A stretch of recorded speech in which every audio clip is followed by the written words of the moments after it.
मलाई चाटी बहुजन समाज पार्टी की, मंत्री बने बहुजन समाज पार्टी में, और जब देखा कि आज संघर्ष की जरूरत है, इनके बेटे को टिकट नहीं मिल रहा है, इनके परिवार के लोगों को टिकट नहीं मिल रहा है, तो ये लोग पहुंच गए अन्य पार्टियों में। तो ये बताएंगे हमें कि हमने मिशन बेका है नहीं बेका, यह पार्टी कहां चल रही है। तो ये मेरा सवाल है इस देश की जनता से कि किसी के बेटे को टिकट दे दो तो वो मूवमेंट है, टिकट ना दो तो मूवमेंट से भटक गए, पैसे खा लिए, पैसे ले लिए। निस्वार्थ काम करो ना। जो अन्य पार्टी में लोग विधायक बन के आए हैं, अब मैं देखता हूं वो कितनी काशीराम जयंती मनाएंगे, कितनी नलई यादव जयंती मनाएंगे, कितनी पेरियार साहब की जयंती मनाएंगे, कितनी अंबेडकर जयंती मनाएंगे। तो ये सवाल है उन लोगों से कि काशीराम साहब की अगर कमाई किसी ने बेकी है तो उन गद्दारों ने बेकी है जो आज बहुजन समाज पार्टी के साथ नहीं है इस मुश्किल घड़ी में।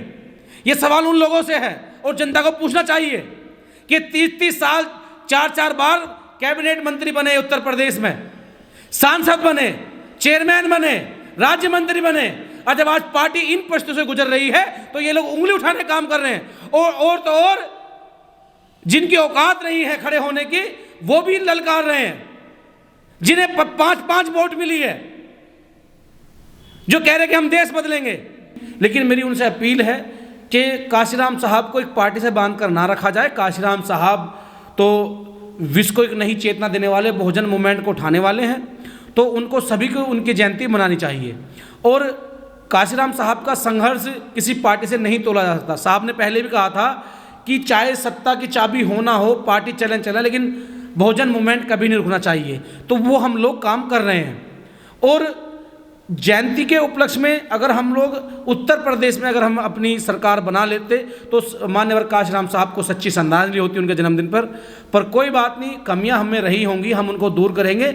और काशीराम साहब की 88वीं जयंती पर प्रेरणा लेकर के हम अब जिन जिन राज्यों में चुनाव होंगे वहाँ बहुजन समाज पार्टी को मजबूत करने का प्रयास करेंगे। और 2024 में आदरणीय बहन कुमारी माया जी को प्रधानमंत्री बनाने के लिए और 27 में जो रिजल्ट होंगे उन्हें और बेहतर करने के लिए मान्यवर काशीराम साहब की जयंती पर प्रेरणा लेंगे और साहब को नमन करेंगे और जयंती को बड़ी अच्छी धूमधाम से मनाएंगे। उनके जीवन परिचय को पढ़ते हुए लोगों को बताते हुए हम जयंती मनाने का काम करेंगे।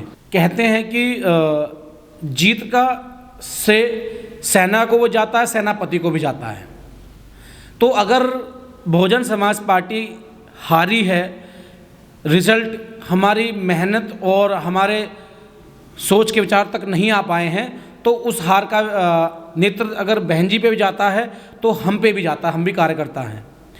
तो इसका मतलब ये नहीं है कि मान्यवर काशीराम साहब का मिशन रुक गया है या फिर पार्टी आगे नहीं बढ़ेगी। हार जीत तो लगती रहती है और हार के बाद ही जीत होती है। हम लोग मेहनत करेंगे और कठिन मेहनत करेंगे, लोगों को समझाएंगे, मान्यवर काशीराम साहब की विचारधारा को लेकर जाएंगे, बहुजन समाज पार्टी के 7 से 12 के शासनकाल को और घर तक पहुंचाने का काम करेंगे और फिर पुनः पार्टी को सत्ता में लाने का काम करेंगे।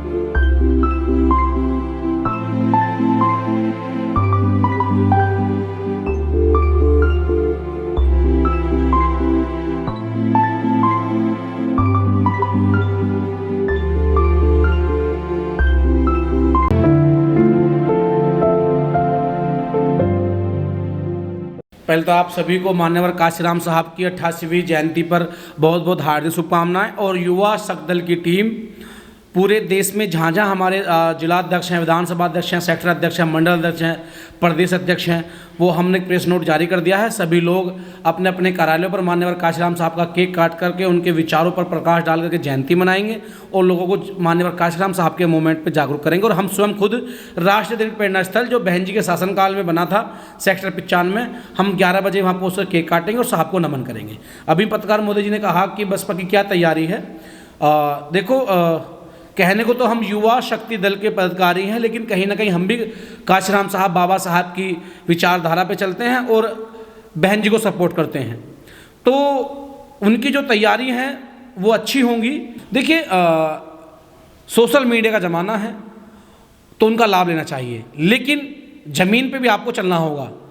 हम साइकिल पे भी चलेंगे, हम गाड़ी पे भी चलेंगे, हम हेलीकॉप्टर पे चलेंगे, हम ट्वीट भी करेंगे, लेकिन जनता की जैसे मांग होगी हम उनकी मांगों पे खरा उतरने का काम करेंगे। जब समय होगा रोड पर धरना करने का तो हम लोग धरना करते हैं, आगे भी करेंगे। जब समय होगा कि हमें ट्वीट भी करना तो हम ट्वीट भी करेंगे, क्योंकि कोरोना की महामारी रही है, ठीक है। तो आप देख सकते हैं, तो हर संसाधन को इस्तेमाल किया जाएगा। लेकिन हाँ, ये मैं आपकी बात से सहमत हूँ कि जो रिजल्ट आए हैं उससे हमें ट्वीट से ज़्यादा ज़मीनी स्तर पे काम करना होगा, तो हम पार्टी को मजबूत कर पाएंगे। कुछ लोग कह रहे हैं कि ये जो रिजल्ट आए हैं इससे जो बाबा साहब के जो सपने को साकार नहीं किया जा सकता, काशीराम जी आपकी जो विचारधारा थी वो कहीं नज़र नहीं आ रही है, लोगों में बहुत गुस्सा है रिजल्ट जो आए हैं इसको लेकर। देखिए, अगर मेहनत करेंगे तो रिजल्ट अच्छे होंगे और उनकी विचारधारा को पूरा करेंगे। मैं बार बार कह रहा हूँ, काशीराम साहब को आप एक पार्टी से नहीं बांध सकते। काशीराम साहब महामानव है, महापुरुष हैं। वो आइकॉन है जिन्होंने बाबा साहब को पूरे देश में पहुँचाने का काम किया। तो काशीराम साहब की विचारधारा तो ऐसी है कि जहाँ भी आप बाबा साहब का नाम जोड़ेंगे वहीं काशीराम साहब का नाम जुड़ जाएगा, ठीक है। हाँ, ये कह सकते हैं कि जो उनके हाथों से, उनकी मेहनत से, उनके खून पसीने से बनाई हुई संस्थाओं को अगर हम घटता देखेंगे तो फिर हमें मेहनत और करनी पड़ेगी, अगर हम बाबा साहब काशीराम साहब को मानते हैं। लोग कह रहे हैं कि बीएसपी ने काशीराम की कमाई बेच खाई। नहीं, मुझे नहीं लगता कि ये सवाल वाजिब होगा, या जो लोग कह रहे हैं ये वही लोग हैं जो कहने वाले हैं। जितना ये आज 10 तारीख के बाद बहन जी पर या बहुजन समाज पार्टी पर उंगली उठा रहे हैं, अगर इतनी मेहनत से ये बहुजन समाज पार्टी के पक्ष में प्रचार करते, डोर टू डोर जाते, तो रिजल्ट ये ना होते। ये वही लोग हैं जिन्होंने 89 में बाम साहब को तोड़ा, जिन्होंने काशीराम साहब को धोखा दिया, बाबा साहब को धोखा दिया और चुनाव से पहले अन्य दलों में कूद कर भाग गए। तो मेरा सवाल उन लोगों से है कि आज आप बहुजन समाज पार्टी के शीर्ष नेतृत्व पर उंगली उठा रहे हैं, तो उससे पहले आप ये सोच रहे हैं आप किसके लिए उठा रहे हैं। एक प्रोपोगंडा तैयार किया गया है, एक माहौल बनाया गया है कि बहुजन समाज पार्टी, मायावती जी ये हैं। मैं मानता हूं कि कुछ कमियां रही होंगी, लेकिन कोई राजा चाहेगा कि उसका राज जाए, कोई प्रजा चाहेगी कि उसका राज जाए। भाई साहब, हम 3 महीने से अपने घर नहीं लौटे हैं। हम लोगों ने लाखों रुपया गाड़ी के तेल में फूंक दिया। हमारे घर की हालत ऐसी हो गई कि घर में आटा नहीं होगा, लेकिन हम दिन रात काम कर रहे हैं। जितने लोग आज बहन जी पे, बहुजन समाज पार्टी पे उंगली उठा रहे हैं, उससे ज़्यादा हम सोशल मीडिया पे बहन जी और बहुजन समाज पार्टी के पक्ष में बात रख रहे हैं।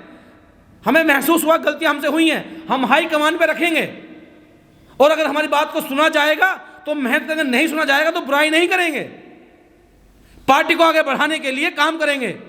हमेशा युद्ध या रणनीति टीम में रहकर काम नहीं की जाती, कुछ अलग तरीके से काम किया जाता है। युवा शक्ति दल की टीम वही काम कर रही है।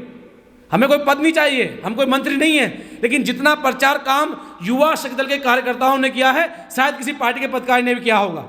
भाई, जयंती को लेकर मेरा आप सभी से ये अपील है, जैसे हम लोग कल मान्यवर काशीराम साहब की जयंती युवा शक्ति दल टीम पूरे देश में हज़ारों कार्यालयों पर एक साथ मना रही है, तो काशीराम साहब की जयंती पूरे धूमधाम से, पूरे और जो है जोश के साथ, खरोश के साथ मनानी चाहिए, और साहब को नमन करें, साहब से प्रेरणा लें। भले ही उनकी बनाई हुई जो पार्टी है वो थोड़ी सी पीछे हो गई है, तो जब हम प्रेरणा लेंगे, मेहनत करेंगे, तो वो आगे हो जाएगी, और ये सच्ची श्रद्धांजलि बाबा साहब को 28वीं जयंती पर होगी, काशीराम साहब को होगी।